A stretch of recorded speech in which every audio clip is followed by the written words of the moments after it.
friend, my brother, comrade in arms,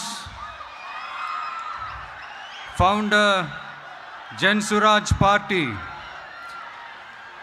திரு பிரசாந்த் கிஷோர் அவர்கள் இன்னைக்கு வந்து நம்மளுடைய இந்த தமிழக வெற்றி கழகத்தினுடைய 2ஆம் ஆண்டு துவக்க விழாவிற்கு சிறப்பு விருந்தினராக வந்து கலந்துக்கிட்டு பேசியது மிக்க மிக்க மகிழ்ச்சி. அவருக்கு என்னுடைய மனமார்ந்த நன்றியை தெரிவிச்சுக்கிறேன். We are an emerging primary political force in Tamil Nadu politics with a firm commitment to create history in the upcoming 2026 assembly elections of Tamil Nadu, like 1967 and 1977 assembly elections of our state. Without compromising our party's ideological principles at any cost, I am here to collaborate and work with you towards upholding the secular and democratic ideals in TN and beyond. என் நெஞ்சில் குடியிருக்கும்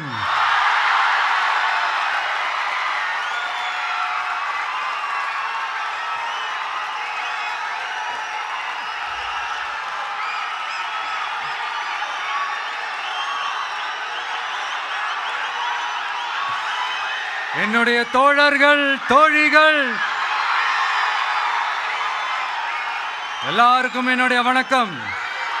வணக்கம் வணக்கம்.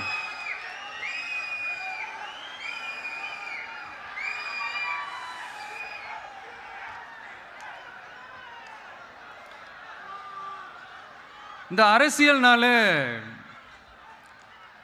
வேற level தான்ல.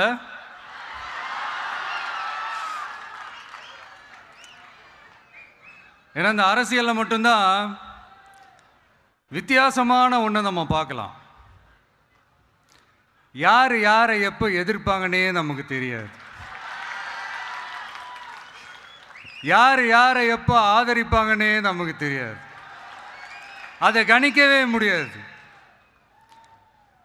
அதனால தான் இந்த அரசியலில் மட்டும் முன்னாடியெல்லாம் சொல்லி நம்ம கேள்விப்பட்டிருப்போம், நிரந்தர நண்பனும் நிரந்தர எதிரியும் இல்லைன்னு சொல்லுவாங்க.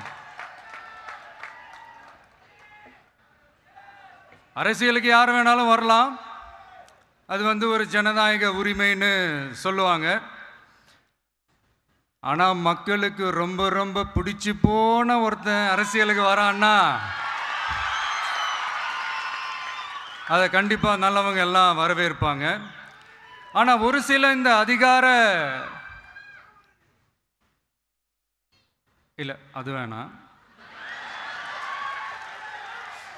ஒரு சில பேருக்கு மட்டும் கொஞ்சம் எரிச்சல் வரத்தானே செய்யும். அது இருக்கும் தானே. என்னடா இவன் திடீர்னு ஒருத்தன் என்ட்ரி கொடுத்துட்டானே, இது வரைக்கும் நாம சொன்ன பொய்யெல்லாம் நம்பிக்கிட்டு மக்கள் நமக்கு ஓட்டு போட்டுக்கிட்டு இருந்தாங்களே, ஆனால் இப்போ வந்து இவன் சொல்றதெல்லாம் பார்த்தா மக்கள் மனசுக்கு ரொம்ப நெருக்கமாக வேற இருக்குது. அதுவே நமக்கு ஒரு பெரிய நெருக்கடியாகவும் இருக்குது. இவனை என்ன பண்ணலாம், என்ன செய்யலாம், எப்படி இவனை இது பண்ணலாம், க்ளோஸ் பண்ணலாம்.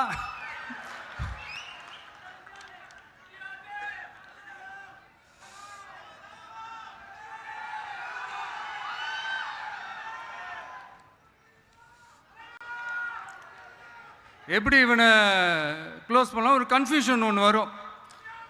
அந்த கன்ஃபியூஷனில் கத்துறதா கதறதா என்ன பண்ணுறதுன்னு தெரியாமல் வர்றவன் போகிறவன்லாம் கட்சி ஆரம்பிக்கிறான்னு சொல்லி இப்படி ஏதாவது பேச ஆரம்பிப்பாங்க. இப்போ நம்ம ஆட்சியில் இருக்கிறவங்க நமக்கு எதிராக பேசுகிறாங்க இல்லையா, அந்த மாதிரி. இப்படிப்பட்ட ஒரு அரசியல் காலத்தில் கொஞ்சம் கூட ஒரு பயம் இல்லாமல், ஒரு பதட்டம் இல்லாமல், வர்ற எதிர்ப்புகள் எல்லாத்தையும் சும்மா லெஃப்ட் ஹேண்டில் டீல் பண்ணிக்கிட்டு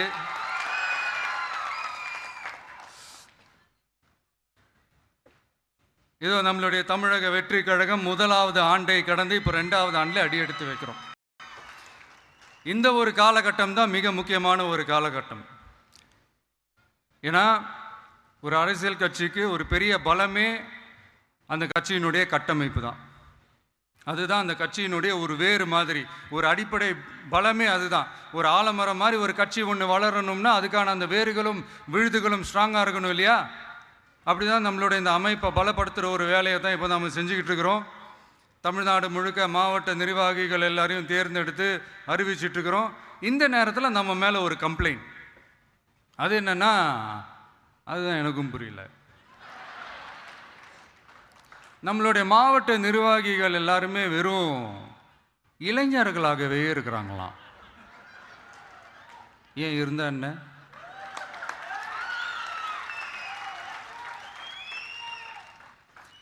அறிஞர் அண்ணா அவர்கள் கட்சி ஆரம்பிச்சப்பா அவர் பின்னாடி நின்னதும், புரட்சி தலைவர் எம்ஜிஆர் அவர்கள் கட்சி ஆரம்பிச்சப்பா அவர் பின்னாடி நின்னதும் வெறும் இளைஞர்கள் தான்.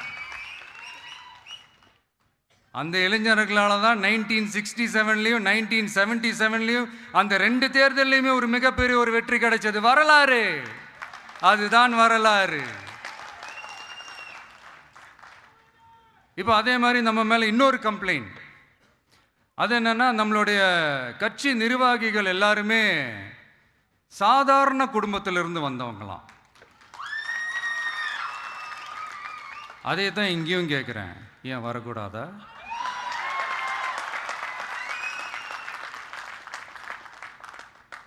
சாதாரண குடும்பத்திலேருந்து வந்தவங்க தான் பெருசு பெருசாக சாதிச்சிருக்கிறாங்க. இன்னும் சொல்ல போனால் நம்மளுடைய கட்சி எளிய மக்களுக்கான கட்சி தானே. அப்படி இருக்கும்போது நம்மளுடைய கட்சி நிர்வாகிகளும் எளிய குடும்பத்தை சேர்ந்தவங்களா தான் இருப்பாங்க. நம்மளுடைய கட்சி ஒன்றும் பண்ணையாறுகளுக்கான கட்சி கிடையாதுல்ல.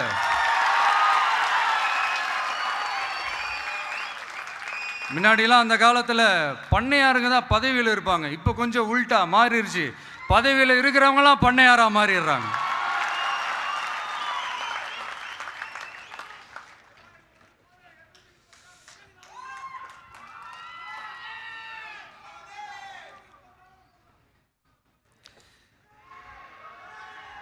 மக்களுடைய நலனை பற்றியோ, நாட்டோட நலனை பற்றியோ, வளர்ச்சிகளை பற்றியோ எதை பற்றியும் கவலைப்படாமல் பணம் பணம் பணம், எந்தெந்த வழிகளில் எந்தெந்த ரூட்லலாம், இப்படிப்பட்ட இந்த மைண்ட் செட் உள்ள இந்த பண்ணையார்களை அரசியலை விட்டே அகற்றுவது தான் நம்மளுடைய முதல் வேலை.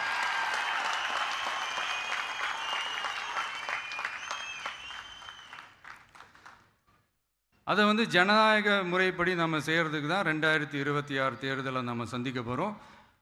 அந்த தேர்தலை சந்திக்க ரொம்ப ரொம்ப முக்கியமான விஷயம் பூத் லெவல் ஏஜென்ட்ஸ், BLA அப்படின்னு சொல்லுவாங்க. அது ரொம்ப ரொம்ப முக்கியம்.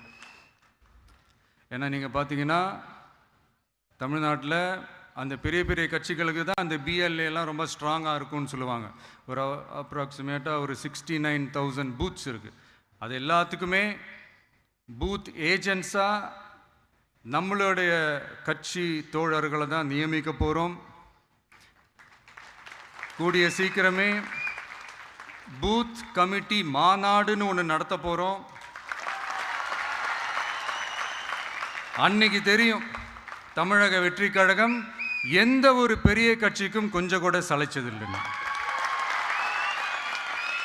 அன்னைக்கு தெரியும் தமிழக வெற்றி கழகம் தமிழ்நாட்டில் முதல் சக்தியா, முதன்மை சக்தியா, பவர்ஃபுல்லாக இருக்குதுன்னு அன்னைக்கு ப்ரூவ் ஆகும். இப்போ புதுசாக ஒரு பிரச்சனை ஒன்று கிளப்பி விட்டுட்டு இருக்கிறாங்க, மும்மொழி கொள்கை.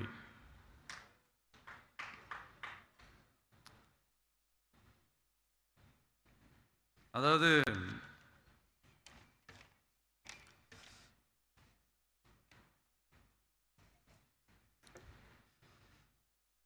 இதை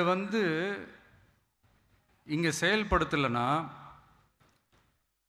இந்த கல்விக்கான நிதியை நம்மளுடைய மாநில அரசுக்கு கொடுக்க மாட்டாங்களாம். இந்த எல்கேஜி யூகேஜி பசங்க சண்டை போட்டுப்பாங்க தெரியுமா, அந்த மாதிரி கொடுக்க வேண்டியது அவங்களோட கடமை, இங்கே இவங்க வாங்க வேண்டியது இவங்களுடைய உரிமை. ஆனால் இவங்க 2 பேரும் இங்கே எவ்வளோ சீரியஸாக ஒரு பிரச்சனை ஓடிட்டு இருக்கு. இவங்க 2 பேரும் அதாங்க நம்ம பாசிசமும் நம்ம பாயாசமும்,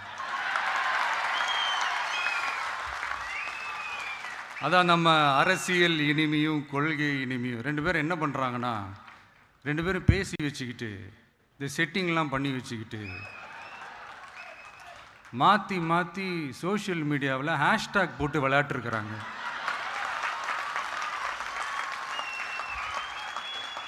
இங்கே என்ன நடந்துக்கிட்டு இருக்கு, அதாவது இவங்க 2 பேரும் அடிச்சுக்கிற மாதிரி அடிச்சுப்பாங்களாம். அதை நாங்கள் நம்பணுமா, மக்கள் நம்பணுமா? What bro, it's very wrong bro.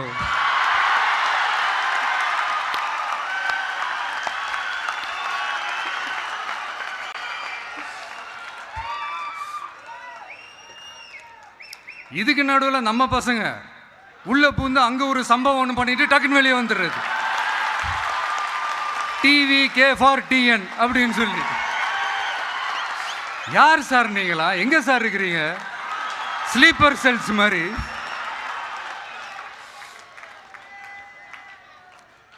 அதனால இதெல்லாம் மக்களுக்கு நாம சொல்லி புரிய வைக்க வேண்டிய அவசியமே கிடையாது. அவங்களுக்கே தெரியுதெல்லாம் எவ்வளோ பெரிய ஒரு ஏமாத்து வேலைன்னு. நம்ம ஊர் சுயமரியாதை ஊர், நாம் எல்லாரையும் மதிப்போம். ஆனால் சுயமரியாதையை மட்டும் யாருக்காகவும் எதுக்காகவும் விட்டு கொடுக்க மாட்டோம்.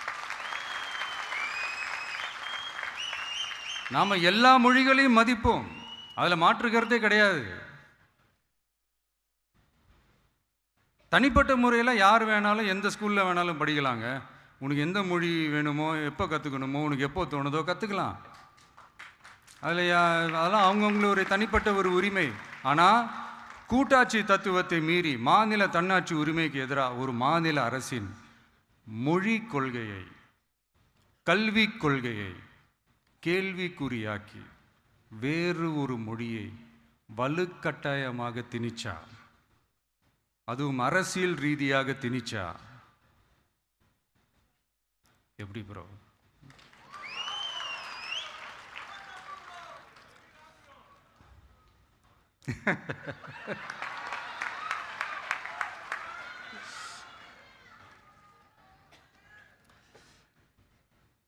அதனால் நம்மளுடைய தமிழக வெற்றி கழகம் சார்பாக நாமளும் இந்த பொய் பிரச்சாரங்களை எல்லாம் புறம் தள்ளிவிட்டு இதை நாங்கள் உறுதியாக எதிர்ப்போம்.